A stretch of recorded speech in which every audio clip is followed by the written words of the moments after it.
Hello, everyone, and welcome to Positive Performance. We are on live with John O'Sullivan from Changing the Game Project, and both of us are trying to figure out the tech still, so bear with us while we share. I'm going to share this video in the group, and anybody watching live, or I guess afterwards too, can certainly share it to anybody that they think would benefit from it. We're talking about culture today.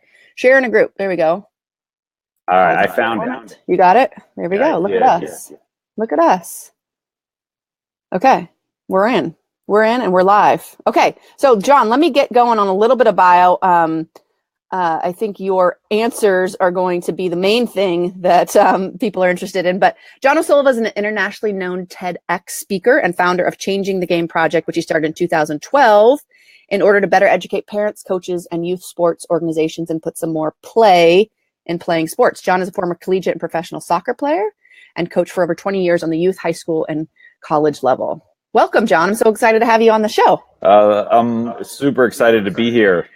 Yeah, good. Well, I mean, we've known each other for a while now, and our paths have obviously crossed. And I just love your mission, and I love really everything that I've read and seen of your speaking. And I just appreciate you taking the time to share this with our coaches. Well, I think it's awesome to be here. You know, you and I met, I think, a couple of years ago now in Vancouver.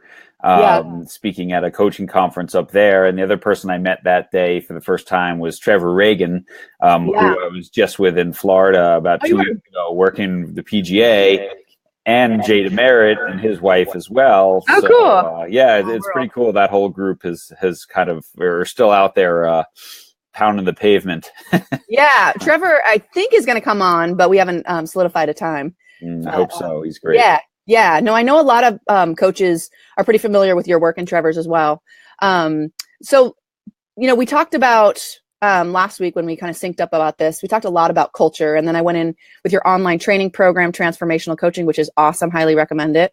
I think what I love so much about so much of what you teach is it just kind of just makes sense, right? Like, as someone that is passionate about sports, not yet a parent, a coach, or what am I trying to say? Parent of an athlete, although she does gymnastics at 2, learning. Which is great. That's awesome. Yeah. I just think everything that you teach is so on point. But let's talk today about culture, because, you know, it's funny that, you know, how when you start talking about a topic, it just starts coming up in your life, right? And I actually talked to Daniel Coyle last night, or Coyle. From the Talent Code. And he's got a new book out called Culture Code. Yeah, it's wonderful. Yeah, have you read it? I just got it last night. Yeah, I have. Yeah. Super cool guy. Hopefully going to interview him as well. So, of course, you know, now everything I'm seeing, every article I'm seeing is all about culture. So I'm excited to learn from you today as well. So let's talk about culture. And I think the first thing is really the why behind culture. Like, why do, you know, everybody talks about it, and we know that it's important, but I think diving in a little bit deeper into the why would be helpful, at least for me.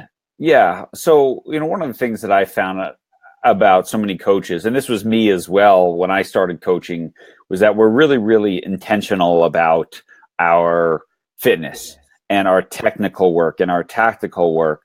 Yet culture, which is how we do things here in a nutshell, right? What are the behaviors that we do day after day after day that determine, you know, who we are and how we do things?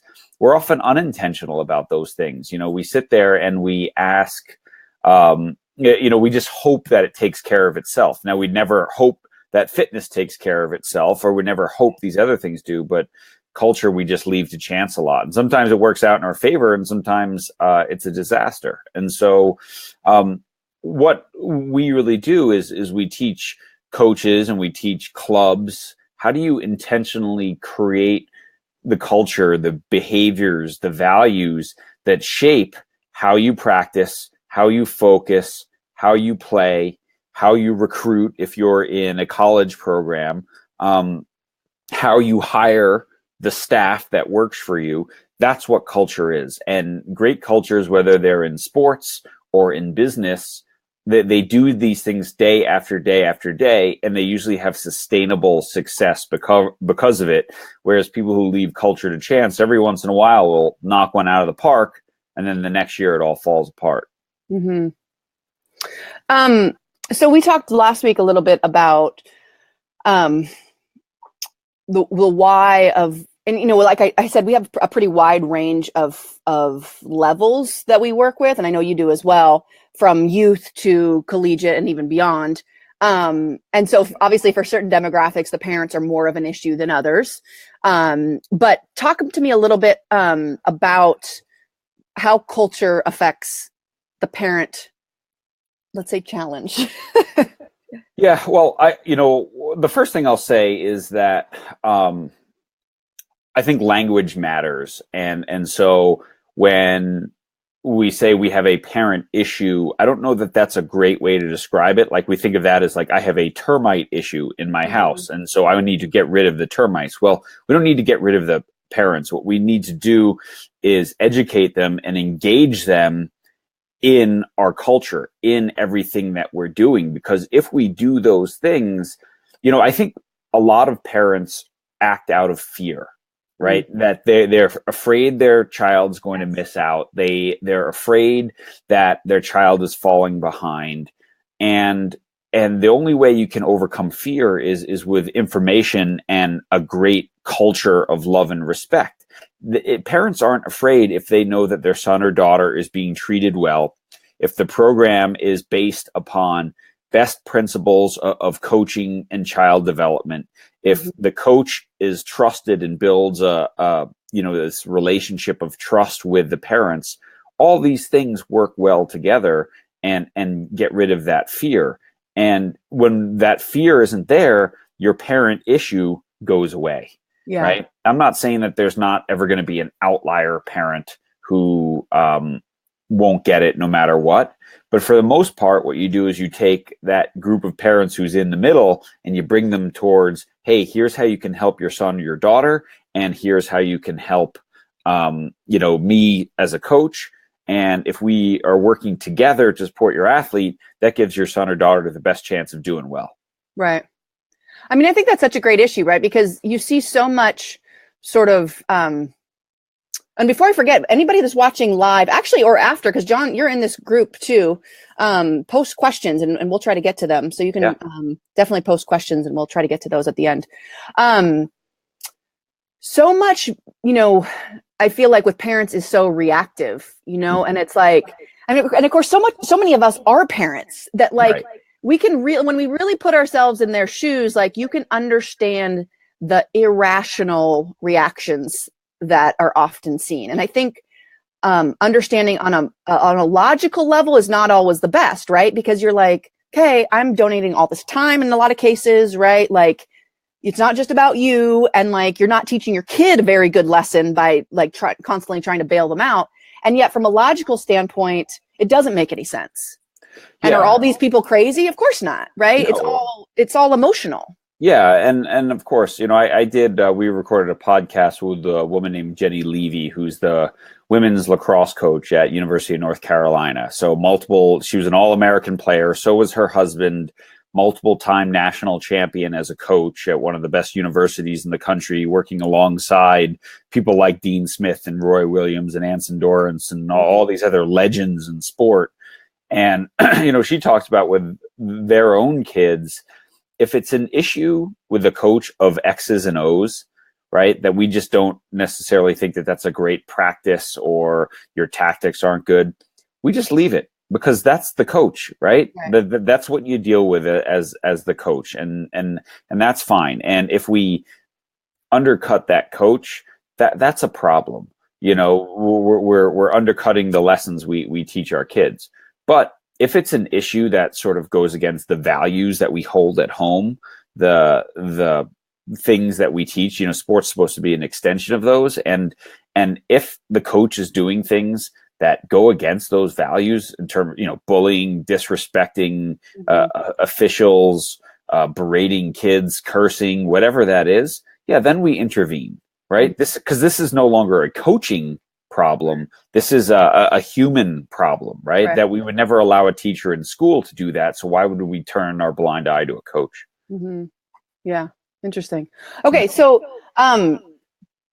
one of the things that I I was talking to Daniel Coyle yesterday, and in his book, as you know, he talked a lot about like culture is not something that you are. I think it's not something that you are, it's something that you do, right? Yeah. And so you talked about not only like the daily small things that a program does, and I'd love some examples of maybe even good culture and bad culture that you've seen, but also that intentional part of it. You know, that it's like, it's made up of those tiny million little interactions every single day, but you can also get that wrong if you don't have this intentional time. So I know that's kind of a lot of questions, but if we could talk about those, first of all, those tiny things, like those day-to-day, like examples of good and bad, and maybe some recommendations for coaches to alter those if needed. Yeah, well, I'll start. I just saw the speaker, Simon Sinek, just give a great little talk. And the question he posed with it was this: when did you fall in love with your wife, right? When did you fall in love with your spouse?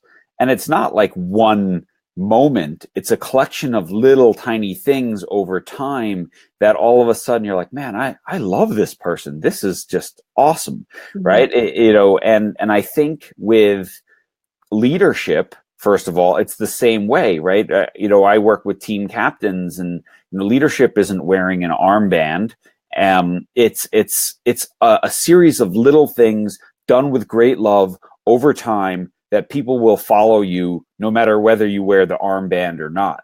And culture is the same thing. It's a series of things done over time that basically have people say, you know what? This is how we do things here. Now, there's some great cultures that have never really, they haven't codified and defined their culture, but it's kind of there. But I think the best ones, and I think for sports teams, the most important thing you can do is really define it. Come up with, what is it about us? What do we want to be? And I think I share in that coaching course just an exercise that any coach could do at practice tonight. You sit down, it takes 20 minutes. You sit down with your players and you say, give me some words that describe a great teammate. Right. And then they'll come up with some words, and you can do this with 10-year-olds on up. And they'll say things like positive and encourager and hard worker and fearless and selfless and things like that. And all of a sudden, you have a culture. You say, okay, this is who you said you wanted to be if you want to be a great teammate. So right there, you have a culture. And then, I'll have my kids sign that piece of paper that says I commit to being the type of teammate described above. And then what happens next is, as now the coach, I have to reinforce that culture. So I have to talk about that culture and communicate what it means to be here every single day. And that for me usually starts with picking one value a day and saying, okay, today's value in our practice is X, Y, and Z. And so, today's value is fearlessness. What does that mean? And they say, don't be afraid to make mistakes. Don't be afraid to try new things. So now during practice, I am looking for fearlessness as opposed to just great passes or, great shots or great defense. I'm also saying, hey, I saw you try that. That's what it means to be fearless. And that's how we do things here. Try that again. And then what I do at the end of my practices, and right now I have 12 and 13-year-old girls, is I give them the opportunity at the end of practice. Can you give a teammate a shout out for being fearless? And so they get to acknowledge each other. So throughout the practice, I get to catch them being good, and they get to catch each other being good. And that reinforces what is this value of our culture. And it's pretty amazing because pretty soon they know what the culture is. They know what's expected. And when practice isn't living up to that, you just kind of say, hey, stop. We said, what are the things that we always do here? What are the non-negotiables? And here's the 3 or 4 or 5 things. Is that what we're doing right now? And most of the time they'll say no, and then they fix it. I heard a couple, I think, main things in that, and that was the buy-in. I love that. I think at any age, that buy-in, in any organization, but especially when you're talking about culture, that buy-in is so important. And then the second thing that I heard is being able to define it. You know, I think with the things that you and I focus on, there is this tendency to assume that everybody has the same definition of culture or the same definition of mental toughness. And, you know, we're all probably in the same range, right? But I think getting the language around it is crucial. And I think so often we assume, right, that like, and then you see the repercussions of like, your definition of a competitive athlete is not exactly what some of your athletes see, for example. So I think that's great. And then the final thing that I heard was this sort of mutual destination, right? Of like, this is where we're headed. This is sort of our GPS, right? This is our North Star, and everybody's headed in that same direction. So I think that's crucial. You know, I mean, Dan Coyle shares a great story in his book about the San Antonio Spurs, obviously an incredibly successful basketball culture. And sort of their mantra is pound the stone, you know, and there's the story of, you know, the fable of the stone cutter who, you know, hits with a sledgehammer a piece of stone 100 times. And on the 101st time, the stone breaks. But it didn't break because of the 101st blow. It broke because of the previous 100. And that's what hard work is, right? Is that you pound the stone day after day, and then the stone breaks. And so when you walk into the Spurs training facility, there's a big giant rock, and there's a sledgehammer, and written in 5 languages, all the languages, native languages of the people who have played for the Spurs, is that story. Of the stone cutter. So when we show up here, we pound the stone, and it might not crack today, but we show up tomorrow and we pound the stone again. And I think that's a cool analogy, but that is not only a story that tells us about our culture, but a visual reminder every time I walk in the building that tells us about our culture, right? Cornell lacrosse, John Gordon writes about it, has the hard hat, right? That this epitomizes, this is who we are. This is what we do. And I think a couple things. I mean, the fact that it's in the native language of everybody too is such a small thing because they all speak English, right?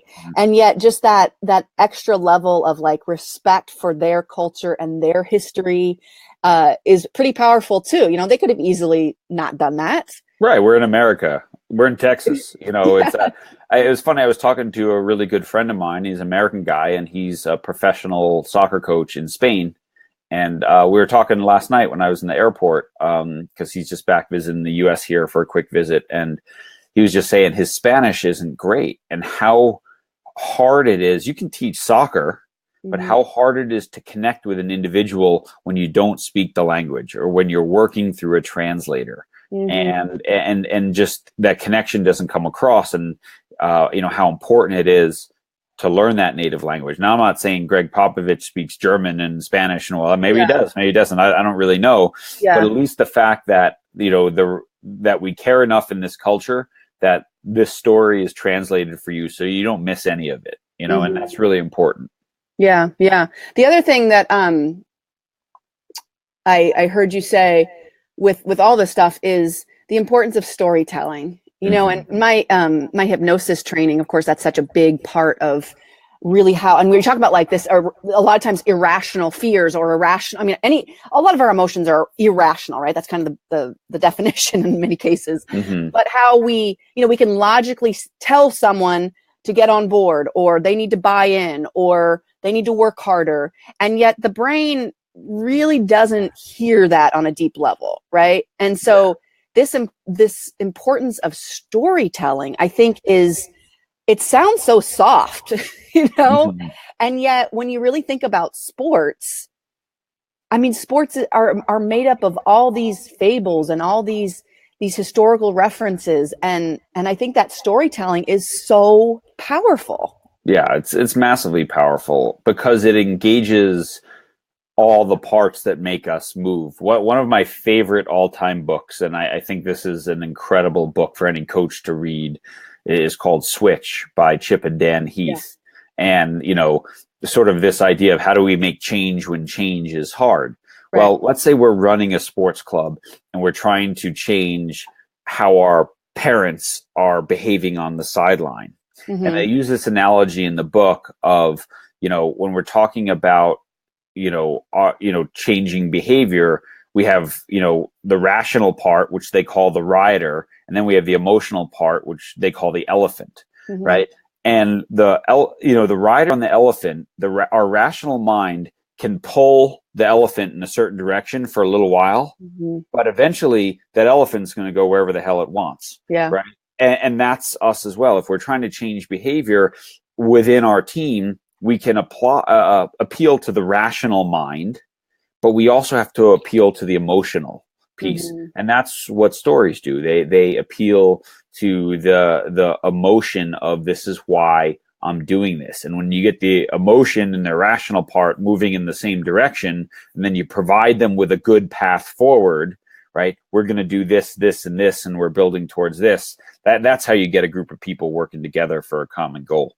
Yeah, I love that book too. I talk a lot about the elephant and the rider and our big training about the subconscious mind, and just how, it's kind of like when you talk about performance and confidence as an individual person, you have that subconscious belief about whether you're worthy or all these things. And you have the rational mind. It's like, yes, I want to be an All-American. And if those are at odds, it doesn't really work. And then you go sort of macro and you look at the culture, and you have people that they act like they're bought in, but they don't, their elephant is really not headed in the same direction as everybody else. Yeah. I mean, think about organizations say to me all the time, the parents have no loyalty.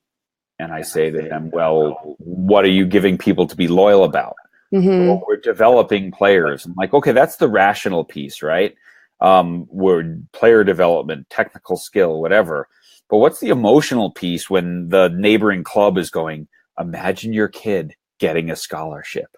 Right. Like, whew, and they're gone in the other direction, right? So you can't just appeal with facts and figures. I can't just go talk to a group of parents and talk about injury rates of, children under 12 who only play one sport, or dropout rates, right? Or scholarship statistics, right? Because if I say, hey, only 2% of high school athletes get financial aid to play a college sport, people don't go, wow, I'm in the 98. They go, what would it feel like if I was in the 2? Too bad for everybody else. Yeah, exactly. And so we have to appeal to the whole thing. And I think stories help us do that. And great cultures then have a story about their culture. If you go to play soccer at the University of North Carolina, or Indiana University for men's soccer, you're immersed in, you become part of that story. Right. And you're connected to that story, and UConn or Tennessee basketball or things like that. Right. So I think this is what, and great coaches are always working hard to create great stories. And then they recruit people who buy into that story and want to be a part of that story. And they hire people who fit that story as well. Okay. So let's talk about that story. And that's, we talked about the little things, and we did talk about sitting down and trying to do the big things with your team. And I know that's available in your transformational coaching, which I think we can put the link in the comments. Yeah. If you want to share that. I'll actually give you a little discount code too, so everyone can save 50% on it too. Oh, cool. Yeah. And I think it's really value priced already. I don't remember the exact price, but definitely something that all coaches can afford and invest in. Okay. So let's talk about the big picture as a coach. Like, what do coaches need to do to make sure that they have those stories and they have sort of that destination? I mean, they're obviously going to want buy-in from their athletes, and you talked about that with that exercise. But what do coaches need to do? Like, okay, John, we got, a couple thousand coaches that are going to watch this, and the next week, regardless of where they are in their season, what should they do to ensure that next season they're going to be intentional about their culture? Well, I think what's really important as coaches, first of all, is to understand that coaching knowledge is not just knowledge of X's and O's, right? It's not, that's one part of knowledge. But there's two really important parts of coaching knowledge as well, which is interpersonal, the understanding of connections amongst players, right? And that I know that I'm a listener and I'm a role model and I care about the human being. That is a huge part of coaching. And then intrapersonal, that I know myself and I understand my strengths and weaknesses and all that. And so in that intrapersonal knowledge, I think it always starts with, this idea of what's my coaching purpose? Why am I here? Right? Why am I here? Am I here to serve the athletes and serve the team? Or am I here for myself? And so that self-awareness is one of the most important, components of emotional intelligence and also leadership. So once you know that, right, then I say, it always depends on the age of your team and things like that. But anyone who's coaching a college team or a high school team or a middle school age team, it's not hard to define your culture. And I already kind of talked about how people could do that. But it's really up to you to sustain the culture and help your athletes own it. So I think a mistake that I see people make is that they show up to practice next week and go, okay, here's our values. Here's what we do, right? You own those, but your athletes don't own any of those things, right? Your athletes don't own that culture. So if I work at a school and the school or a program that has core values, I can still have my team define what these mean, right? At this school, we talk about respect and hard work and sportsmanship and whatever. What does respect mean to all of you? And we can come up with our own definition of respect and what it looks like on and off the court, and so on and so forth. So we get our players to do it. But the biggest role of the coach is that you have to consistently communicate and reward people for epitomizing your values. And then at the end of the season, don't give out an MVP, give out, the most respectful, the gratitude award, whatever your values are, reward your values, because when you reward the things that matter most, they become more real and they become more prevalent and everyone knows what they are. Yeah. And do you recommend like a journaling kind of exercise for coaches to like sit down and really think about these things? And then do you have any recommendations for keeping it consistent? Because I know like for my business, right, I have like core values and I have, goals. And I mean, it's kind of all the same stuff, right? Like you do it and then you have to have a system like weekly or daily that you check in. Do you have anything that, and maybe something that's worked for you as a coach? Yeah. So sort of alive, right? So as I plan out, right, I hope most coaches aren't just winging it, right? That at 5 o'clock, you're on your way to practice, figuring out what you're doing at 5:15, right? So as you plan your practice and not just one day at a time, but hey, here's my next 3-week cycle. I think you can write down, hey, this is our topic and this is the value that I'm attaching to that topic today. So in my little 3-week cycle or 4-week cycle or 6 weeks, however much I plan, I have next to it, this is the session that we're doing, right? These are the coaching points that we're teaching, and this is the value that we're going to talk about while we're doing these things. So you can just plan it out that way. But because I mean, the most important thing is this, right? Let's say your value is accountability. And I would say that I've never met a coach who's like, oh yeah, we don't need our players to be accountable here, right? So if accountability is something that's really, really important to you as a coach, then where is that in your practice plan? Right? That has to be in your practice plan. If you want them to be accountable on the weekend during their game, then you have to be teaching accountability during the week, helping them hold each other accountable, you holding them accountable, and so on and so forth. So if you want people to hustle on the weekend, or if you want people to be creative on the weekend, where's creativity in your practice plan during the week? Right. And that should be written in there just as much as any fitness piece or technical piece or strategy piece that you do. It all goes together. And I think if coaches would just say, you know what, this week in practice, we're going to talk about focus or accountability. What does that mean? What does it mean to be accountable? And then in practice, don't just stop it for technical errors, but stop it when people are not being accountable. And say, hey, we talk about being accountable here. Is this accountability right now? 3 times that line wasn't ready to go. You're not paying attention. You're out of position. Is that being accountable? No? Well, then we're not going to keep playing right now. Yeah. Okay. So I'm hearing first step is coaches that interpersonal work, right? Know yourself. Yeah. Then we have take it to the team and get their buy-in, both in what the values are and their definition of it, right? And then we have how do we plan for it in our practice plan, and then we have how do we emphasize it every day. Yep. Am I missing anything? No, I think that's it. And if you're the program that has practice shirts, I mean, put your values on your shirts. Yeah. Put your values on the wall of your gym. Right? There should be no confusion about how this all works. Yeah. Right? Oh, I love all that. Yeah.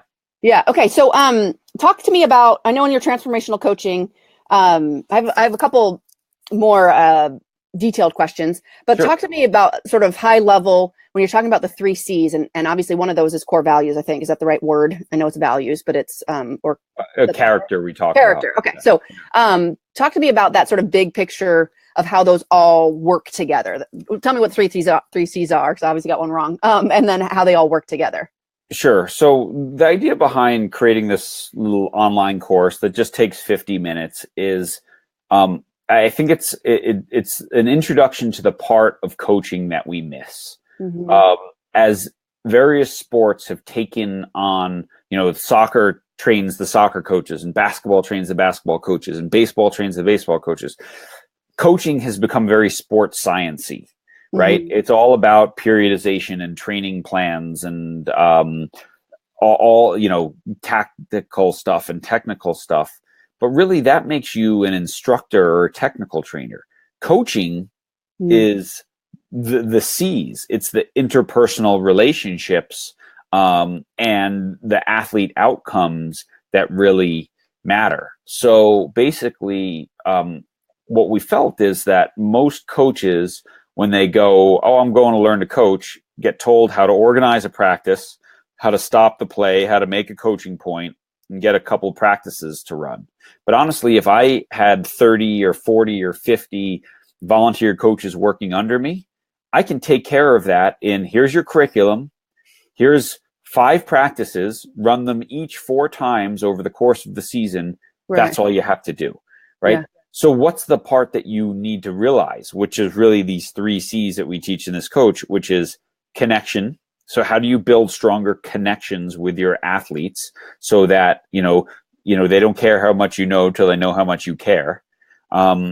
Communication. So how do we communicate better with kids? So, how do we listen? How do we get our message across? So we know that they're learning, but how do we also take feedback from them? And then character. So how do we create these core values? And then how do we teach character through sport? Because honestly, your kids aren't turning pro. So the things that they're learning in sports, these become life skills, and they should be an intentional part of what we're teaching every single day. Yeah. So true. I mean, anybody that's played sports, you ask them who their favorite coach is, and it's not going to be the one that was teaching the most skills, right? I mean, that's obviously a part of it. But when we were together in Canada, and I did an activity where we have the coaches, and I show this activity in from our Way of Champions conference, where I asked coaches on yellow sticky notes, what are the 5 qualities of the best coach you ever had? And then we go put them up on the wall. And on one wall, we put all the sticky notes that have to do with knowledge of the sport. And then the other wall, we put all the things that have to do with connection. And these are things like caring and inspiring and communication and all that. Yeah. And which wall do you think has 90% of the sticky notes? Yeah. Every single time. It's the connection wall, right? Yet when we go to learn about coaching, we spend 90% of our time on the knowledge wall. And so this is all that we're trying to get across to people, is that knowledge is important, but it's not sufficient. Right? There's no magic practices out there. You're not missing those. You can probably Google any practice that you want, right? But the best coaches are the ones who connect the best. Yeah, I love that. Okay, so we're going to open up for questions. I haven't seen any coming yet, I don't think, but I am live on like a couple different ones, so I might be missing it. But Anyway, put your questions in, and John, if we don't get to them live, are you okay with answering some of them later in the comments? I can jump in. Okay. Later. Tell me your website. So, and people can get the transformational coaching on your website, right? Yeah. So if they go to changingthegameproject.com/coaching, right, you'll find it there. Okay. And if they just put in all caps when they check out COACH coach, right, okay, it'll make the course $9. So, sweet. $9, 50 minutes.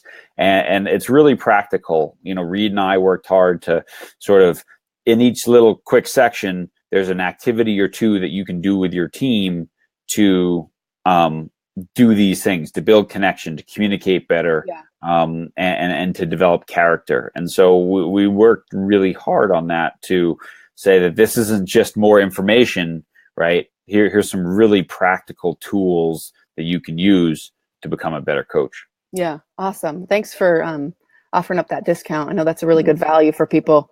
And I love that it's actionable. I think that's, I even saw there's worksheets they can download and use with their team, and you make it really simple to do this stuff. So that's great. Okay. Yeah. So I know a question actually was really active, not last week, the week before in our group. And I don't remember the exact question. We got some coming on. That's great. I'll get to this one in a second. But before I forget mine, and it was basically around, like, for lack of a better word, like a cancer on the team, right? Like the drama person. And what are your recommendations? That's kind of a broad question, but I know that that's a big issue for a lot of coaches that they get frustrated, and they probably spend, speaking of time, they probably spend 90% of their time trying to deal with this one or two athletes. So what kind of broad recommendations do you generally give to a coach that's experiencing something like that? Yeah, so that's, it's a huge question, and it's really, really important. I've talked to professional level coaches, and they say, there's three types of player, right? There's the low maintenance, high impact athlete. We all want a team full of them, right? Yeah. They're easy. And then there's, high maintenance, low impact. Well, they don't make it. But it's those athletes in the middle, the high maintenance, high impact, that can often change the game for you. They're the ones who score those winning goals. Think of Dennis Rodman in basketball, right? There's like a perfect example. High maintenance, high impact. How do you work with him? Because that can be the difference between winning a championship or not. Mm-hmm. And so again, I think it all comes back to our culture, and can that person work within the culture? Now, I think when you're working with youth athletes, one of the most important things is to understand that one of our primary jobs as a coach is to shape behavior, right? It's not our fault how they show up on our team, but it's our responsibility how they leave. Mm. And so we can't just kick the can down the road because someone scores a lot of points or scores a lot of goals or is a star player. And that happens a lot, and it's really, really sad. And then they finally get to a point where their talent takes them someplace and their character can't quite sustain it. Mm. And then it all goes very, very bad in a public way. Mm-hmm. And so, one of the things that I think about that I learned from someone who lives in your area, Bruce Brown from Proactive Coaching, he talks about, how do we shape behavior? Well, first of all, you have to define the standard, right? Mm-hmm. And what's falling below the standard. So you have to call it what it is. You have to call the behavior what it is. You have to help your athletes see their behavior through other people's eyes. Mm-hmm. How do you think it makes your teammates feel when we give up a goal and you start yelling at them and you give up? Right? That's a very typical thing. Right. Most kids have never considered how that makes anyone else feel, right? Right? It's like puking. They feel better and everyone else feels worse, right? And so help them see it through other people's eyes. Ask them, is that really who you want to be? Like, is that the type of person you want to be? Then asking them, like, hey, how can I help you change? And so give them the ownership of, well, coach, if you see me about to do that, call out my nickname or call out my last name. And that's my verbal cue to switch my behavior. And then, catch them being good. Look at who you've become. When you see the new behavior, you have to reward it right away. Yeah. Normally you would have screamed at your teammates there, but you didn't. You encouraged them. You said, it's okay to make a mistake. Come on, let's go. Right. And how important that is. Tony DeCicco, who is the Olympic and World Cup winning U.S. women's soccer coach, told me this amazing story about I think it was an Olympic final, about Brandi Chastain and how she scored an own goal right in the beginning of the game. And immediately, Joy Fawcett, the team captain, ran over and was like, hey, you know what? Get past it, because we need you and you're going to have an opportunity to make up for that. And sure enough, who scored the tying goal later on is Brandi Chastain. Right. And so it's things like that we can shape the behavior of our teams by helping our athletes change their behavior. And so I think that's how you start dealing with that. But at some point, if athlete behavior will not change, sometimes I think you have to put the needs of the other 20 people over the needs of the one. And sometimes you tell them this isn't a good fit for you anymore. Yeah. I really like that. We talked about that earlier, but defining it and then rewarding it when you see that, even small shifts, right? It's not all going to happen at once. No. But I think that's awesome. Okay. We got a lot of questions coming in. All right. Matina asked, how do you get your coaches to understand and accept the importance of connection? So I guess maybe she's talking about her colleagues, her assistant coaches. Yeah. Matina, that is one of the hardest things to do. I do these workshops for sports clubs, and I talk about values, and there's 25 coaches there. And then a year later, I'll check in, and 4 of the coaches say, man, I did that, and that was the best season I ever had coaching. And then 21 said, I didn't have time to do that because I'm just going to keep doing the same thing I've always done. Right. So I would say, first of all, one of the most important things that you can do, and I think this goes for coaching as well. If you go into a group of players and you say, all right, I'm going to fix everything that's wrong with you, there's an immediate pushback. But if you say to them, I've noticed a few things that I can add to your game that's going to help you play better. Well, that's a much better approach. Well, yeah, what can you add to my game? Right. And I think when you are working with your coaches, instead of saying you're doing it wrong, here's what we're going to change, you say, here's a few things I can add to your coaching that's really going to help you coach better and connect better with your players. That's an important thing, so I think that's how you approach them.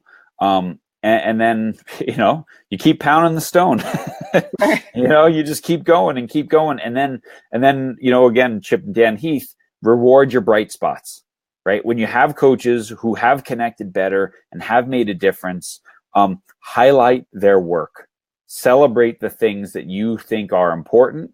And some people will see it and change, and some people won't. And then you sometimes have to just promote them to the neighboring club. Yeah. Promote them. Okay. I got that. All right. Alfredo, when asking and Alfredo's a football coach. Not that this necessarily matters, but you might be seeing some differences between men and women because he's asking about defining team values for themselves. How do we guide them when there is a lull without doing it for them? When are we leading them too much? So I don't think, Alfredo, that you'll have much problem if this is, in your preseason, right? Or in your off season sometimes as well is a great time to do this, because these guiding principles, they're important in the off season. They're important over the summer as people are coming in shape, right? So I don't think you'll have a lot of problems if you just start with that simple question, right? What does it mean to be a great teammate? And then, so what I would do if I had a football team is I would ask that question. I would ask them each to write down, what are 3 qualities of a great teammate? And then I would go publicly first. Right. Yeah. So you write it down for yourself, right? And then I would go around the room and to the first person here and say, what 3 did you have? And I'd write them up on a whiteboard. Yeah. And I'd say, okay, accountability. Did anyone else have that? Yeah. And if 42 kids raised their hand, I put 42 right next to that. Yeah. Right. And if 20 have this and whatever. And so now I go around the room until we've got all these things. And then I look at, well, what are the 4 or 5 that had the most votes? Because those are probably the things that we value the most. But everyone has now had some say into what they do, right? Okay. So they're going to own it.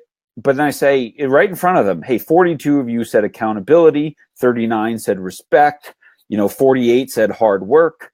And so now let's define those things. And so I think if you do that kind of stuff, you now have a lot of buy-in. I've never done a session where I've had trouble getting people to talk about, what they want from their teammates and what they want to be held accountable for. I've never, ever, ever had an issue with that.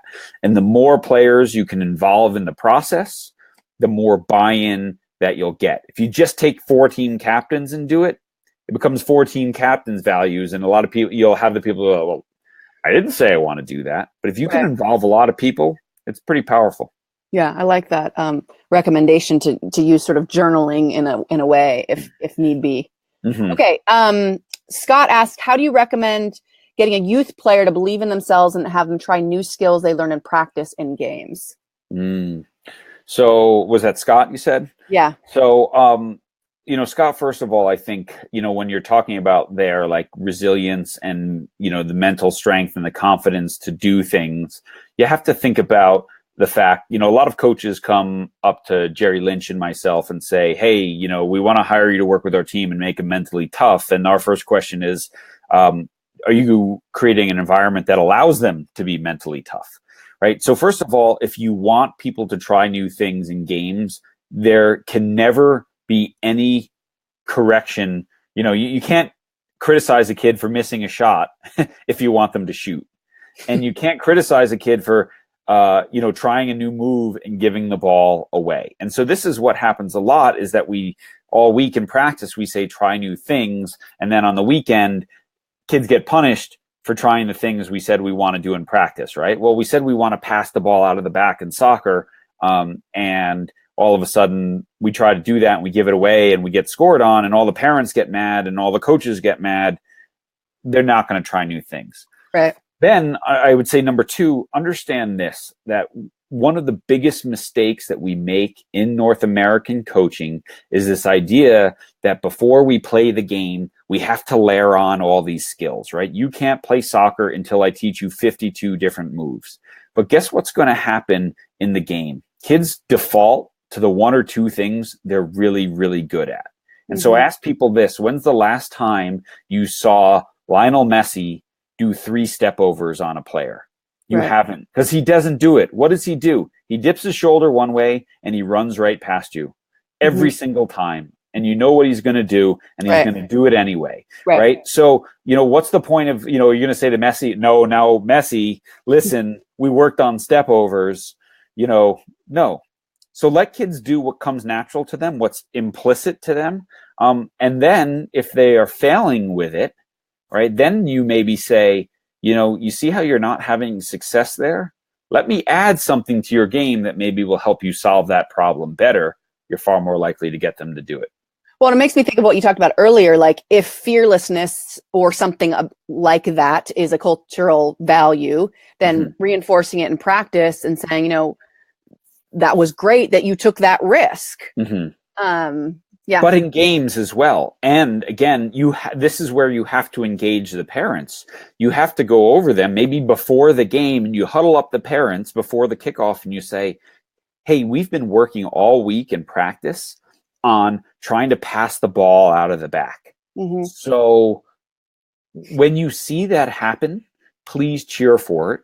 And when you see it happen and not succeed, please don't criticize it, because then the kids are going to stop doing it. Yeah. Right. And then you confront the parent who gets mad at that. Be like, no, we're not trying to be good just for today. We're trying to develop long-term ability. And so we need to learn these things. Yeah. I love that. Jacob, the work y'all doing is great. Keep it up. Let's change the game together. That's awesome. Yeah. Thanks. I mean, you probably experienced this too, but like, the coaches that are sort of attracted to the things that you and I are doing are just, they're so in line with just how much I love coaches, like they're trying to do it the right way. And the culture in sports, and you've been doing this for a long time. I'm doing this like 10 years. It's changed so much, and it's like all these coaches are so hungry for learning about sort of the soft skills. And I think there's a big shift in that direction, there is too. which I think is really, really important. And I was so I just got back. I flew 27 hours yesterday back from Switzerland. I was part of a coaching conference there with the other teachers were unbelievable. There was a guy, Chris Vanderhagen, who is the coaching director for Belgian youth soccer, and Dean Kreilers, who's the head of performance for Cirque du Soleil, and Jean Coté, one of the most famous researchers in children and sports, and coined this idea of deliberate play. And we were all just talking about this over dinner every night, like that. Maybe there is this wave, and it's really important that coaches buy in and don't get discouraged by the ones that don't, right? Get good information and then follow that relentlessly. Base your work on good principles put out by the U.S. Olympic Committee or Canadian Sport for Life or whoever. Get really firm on the science behind what you do. And then also the child development and psychology. And then don't be discouraged by people who don't do it. One of my new favorite quotes is for people who, you can ignore what I say, but you can't dispute it. Right. And so, coaches, like, there'll be people who, ignore you, but if you do your work, they can't dispute it. And that you're doing stuff the right way. Yeah. I think also one of the things that I see a lot in my groups and my community is people sharing things, right? Like they're sharing this video, or they're sharing a blog that you wrote, or they're sharing these resources because we're all in it together, right? Like we all have the same idea of what sports is and could be and should be. And so all this information is when it's worthy is great for everybody to share. And these communities that have come up are really powerful, I think. Yeah, no, very, very much so. And yeah, again, I think it's important not just to surround yourself with people who agree with you all the time, but I think it's also important to, to sort of go out there and find people. But then when you find someone who disagrees, right, instead of arguing with them or whatever, just say, well, why do you think that? Right? And so in our blogs, we get people who say, yeah, you're full of it. And I said, well, why do you think that? Yeah. Right? Why do you think that? Like, well, what do you bring something to the table that, because, hey, I'm a lifelong learner. Yeah. and if that's not what, if I'm not right, then I want to. Yeah, totally. Uh-oh. Something just happened. John, you there? Hello? All right, we got a little technical difficulty here. Okay, we got a couple other comments. Great course, lots of value for beginner and some timely advice for those with experience. Thanks, Gordon, for that. Alfredo, you're awesome. Thank you. And Scott, thank you both. Very helpful and insightful. Keep up the great work. I love the podcasts of Changing the Game. And fearlessness is a team value of our 7th grade girls basketball team. Awesome. I think that's a great value, personally. All right, so I think we're having some technical difficulties here. I think John just lost power, but no worries. That's awesome. This was a great interview. I think we were kind of done anyway. So let's say, all right, so if you have any other questions, you're watching this live or not, be sure to share it if you're able, to coaching colleagues. And you might not be able to share it if you're in the private group, but if you go to positiveperformancetraining.com, if you go to the group, the page Positive Performance, you can share it there because that's not private. And comments, questions below would be awesome. And remember John's course, I think the code to get at a discount was COACH, COACH. Did I spell that right? And it's changingthegameproject.com, I believe. Hello? Oh, you're there. How you doing? I was just wrapping it up. I think we were kind of done. Are you there? Can you hear me? Oh, you there, John?